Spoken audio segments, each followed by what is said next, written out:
So about 5 years ago, I was in this job, and I really hated this job. And I found my passion. My passion was making rock climbing films. But I thought, how am I going to do that? You know, I don't know anything about filmmaking. So I just thought, I'll just make a film anyway. So I found a guy from Edinburgh, a guy called Neil McNair, who we're about to see any second. And Neil's a great climber, deaf. And in fact, one of the first things I asked Neil was, you know, can you sign? He said, just this. Now, I made this film about Neil, and I thought it was great, but Neil really didn't like it. He said I made him look really camp. And I didn't really understand why. Now, I never really set out to make all these climbers look camp. I was just filming some guys working out in the pants. I mean, I don't see how that could possibly be camp. But shortly after this, I met another great climber, Dave McLeod. Dave's originally from Glasgow, but he moved to Fort William to be closer to the rain. And at the time, he was working on his new super route, Rhapsody, at Dumbarton Rock. And I was following. I wanted to capture the first ascent.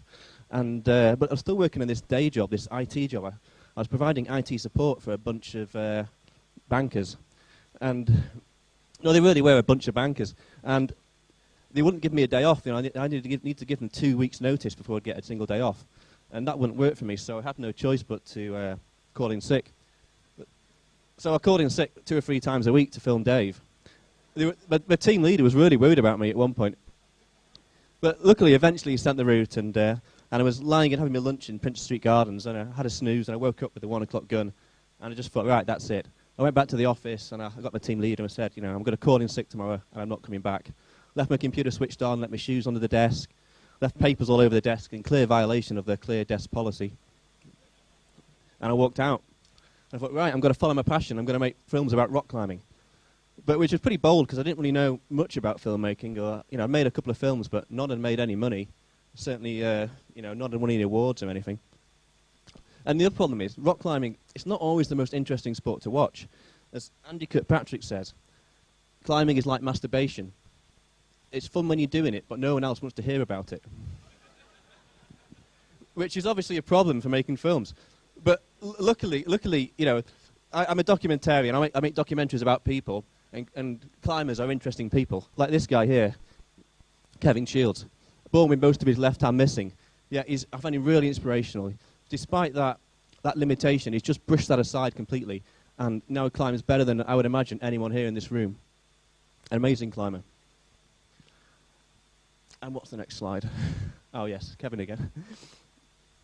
So Kevin, he's an interesting character. He gets a lot of mainstream press as well as like climbing press. You know, I've seen articles about Kev in the Daily Record and in like Chat magazine.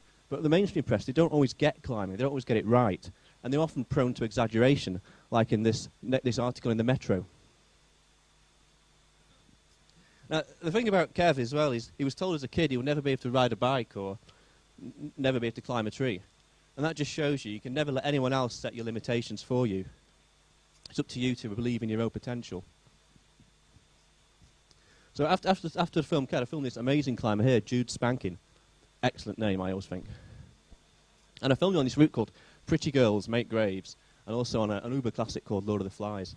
And after I'd filmed her, I wrote about her on the Hot Aches website. Hot Aches is my production company. And we got this massive hit in internet hits. And I couldn't understand why, you know, we'd just written this one blog. And I analysed it on Google Analytics. It tells you what people have been typing in. And instead of just like climbing, they've been typing in things like hot climbing, hot pretty girls, and my personal favourite, hot spanking films.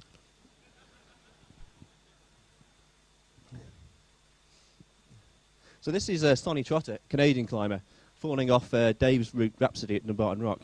Now when I film climbing, I normally like to have 2 cameras, you know, one for the long shot from the side, but the key shot's normally from above. Ideally you want to be above and looking down on the climber, and a bit away from the rock. But at Dumbarton Rock, that's quite hard to do, because in order to be that, I'd have to be kind of floating up there somewhere where those clouds are. So we got this idea of getting a ladder from B&Q, aluminium ladder. We strapped it to the top of the rock. But unfortunately, these guys from Historic Scotland got a bit upset about this, and they were shouting across at us, you know, to leave, and we just ignored them. But then they sent the police round, and the police came round, and they said that Historic Scotland had accused her of trying to break into the castle with a ladder. But I think the police saw the evidence, and the case collapsed. It's a great place to film from, actually. Last winter, I spent a whole week on Ben Nevis filming a route about ice climbing. And this was a bit different for me because normally when I film rock climbing, I'm quite safe. You know, I find the easy way around the back and I just kind of lower in and film the climb or do something really dangerous. But normally I'm quite safe. But with this film, I was putting myself at a lot more risk because to get in position, I had to climb the routes the same as the climbers. Then we spent a week, 8 days living in this little hut on Ben Nevis with 20-odd other climbers. It really smelled. But after the whole week, you know, we're getting up at 5 a.m. every day, and you know, we're spending 14 hours on the hill, carrying climbing gear around and camera gear. It was really exhausting. You know, I remember the last day, I sort of staggered back into the hut, and I was absolutely exhausted. You know, physically and mentally. I just sat in a chair and collapsed. But I was also hugely elated. It felt like I'd kind of finally done something. It felt like everything I'd learnt about filmmaking and climbing had finally come together to produce the film.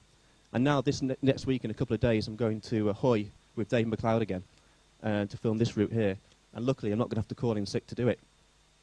So if anyone out there in the audience has a job they don't particularly like, I'd like to recommend that you quit and follow your passion, or at least call in sick occasionally. Thank you very much.